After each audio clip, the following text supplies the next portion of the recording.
Today we will be talking about ethical behavior and professionalism in the classroom. Appropriate dress code for educators is very important. Dress code as an educator is pretty much business attire. Many schools will have a specific dress code as well, depending on where you go. Educators will wear a uniform or some certain types of pieces that represent the school. Business attire is the standard for teacher dress and also in many other workplaces as well. Typically, in many schools, attire is a part of the dress code, but so is hair, tattoos, and other body markings and piercings.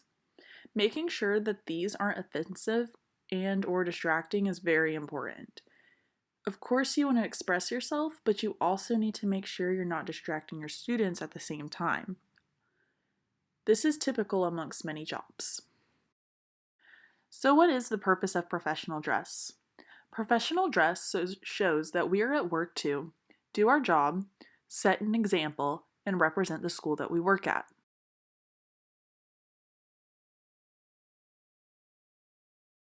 Relationships with students are very important. Educators must respect the dignity of every student. You would do this by respecting the students' choices that they make, respecting the students' differences that they have, never discriminate any of your students based off of anything.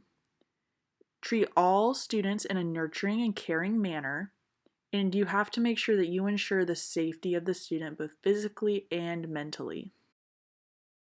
It is the educator's job to help students reach their full potential. As educators, we can do this by participating in professional development and furthering our knowledge in the classroom, aiding students when needed in class and even after class when needed. Communicating with the students and families, communication with parents is extremely important to get to know your students. Providing extra resources to students for academic success will also be very vital. The relationships you make with your students as parents is just as important as your relationships with your students.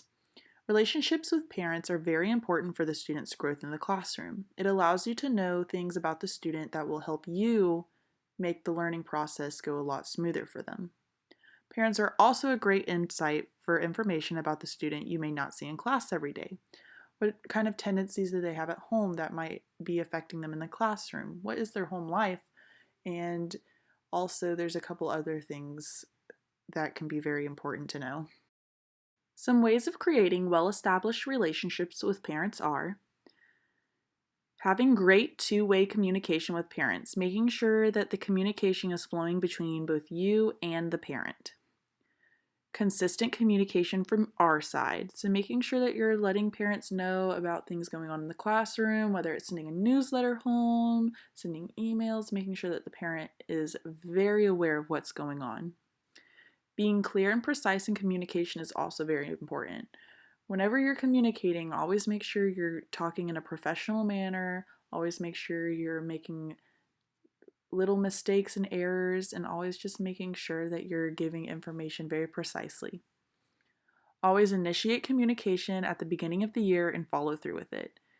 You can't expect parents to initiate the communication. As a teacher, you have to initiate that and start the process of getting to know the parents.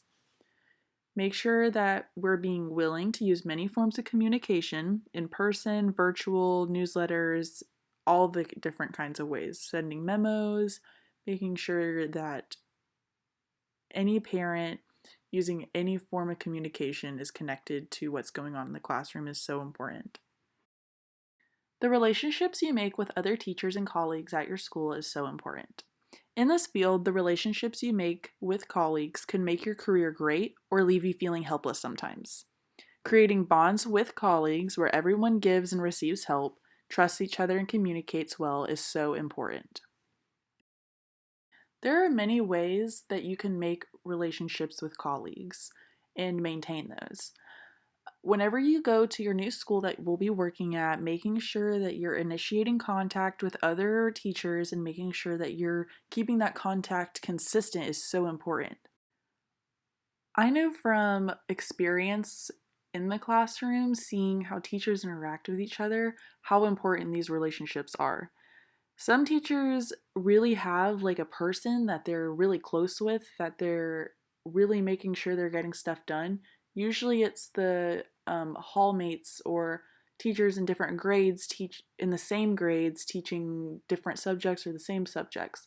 These teachers are always making sure that their lessons are somewhat going together, that they're using similar information, that they're planning their lessons together. They're really working together. So, by initiating contact is how you're going to get someone to really bond with and that you're really going to connect with in the classroom or at your school. Being consistent with that communication is also very important. You got to keep up. You got to keep talking with everyone, making sure that you guys are professionally getting along. It's very important. Also, by giving help when needed is another way to really make a trusting relationship with other teachers. Giving help when needed will also make it to where you'll get help when needed.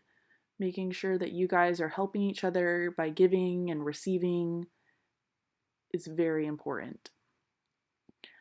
All of this is great, and having a great relationship is really important, but we also have to remember that there are professional boundaries. When you're at school working, you're at school working. You have to make sure that you guys are really communicating, but that all of that communication is very professional and about the students and about your work and about furthering yourselves to make yourselves better for your students.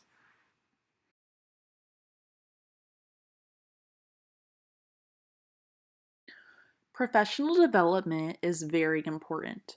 In order to promote academic success for your students, as educators, you must take part in professional development to keep learning new skills and strategies. Whether this professional development is based off of your grade, the subject you teach, or even just classroom management skills in general. Professional development is important in any job, especially education, though. As a teacher, everything changes all the time. By taking these professional development courses, you will be learning and keeping up with the new things that are happening in the classroom. It is in the students' best interest that educators take part in the professional development provided to them by their district and or done on their personal time. A lot of districts require teachers to take a certain amount of hours in order to be able to teach again the next year. But also, you can do a lot of professional development on your own time by reading books, researching new strategies and skills that you can obtain, and really just keeping up to date with other things happening in your school. Making sure that you're just taking in all the information you can to better your students academically. And also, just even mentally, some of these students, you don't really know where they're coming from. Sometimes their home life might not be great. So, just learning strategies to help those students too is really important because you are there to teach them, yes, but also sometimes you'll serve as that nurturing person in their life. So, just making sure that you're developing new skills and strategies is very important in the classroom.